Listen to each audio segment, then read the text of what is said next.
Sony படம் இன்னைக்கு release ஆகுது. இன்ஃபேக்ட் தியேட்டரில் தான் இருக்கும். நல்ல ரெஸ்பான்ஸ், நல்லா என்ஜாய் பண்ணுறாங்க. எந்தெந்த இடத்துலலாம் என்ஜாய் பண்ணுவாங்கன்னு நினச்சோமோ அதே இடத்துல என்ஜாய் பண்ணிகிட்டு இருக்காங்க. ஸோ ரொம்ப ரொம்ப ஹாப்பியாக இருக்குது. செம ரிசப்ஷன். இவ்வளோ மார்னிங்கில் எல்லா ஷோஸும் ஃபுல் ஆனது, இவ்வளோ தியேட்டரில் போட்டுருந்தது. நான் எல்லாருக்கும் மறுபடியும் தேங்க் பண்ண ஆடியன்ஸ் எல்லாருக்கும். படம் பாருங்கள், என்ஜாய் பண்ணுங்கள், ரிவ்யூஸ் அனுப்புங்க. I'll be waiting. Thank you.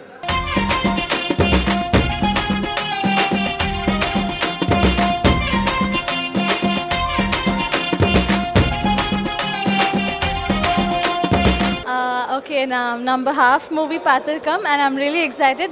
I really liked it a lot, and especially the song, I really loved it. So I'm sure all of you are gonna like it too. I think his performance is just rocking, and I'm really eager to see the second half. So I'll watch that and let you know how I felt.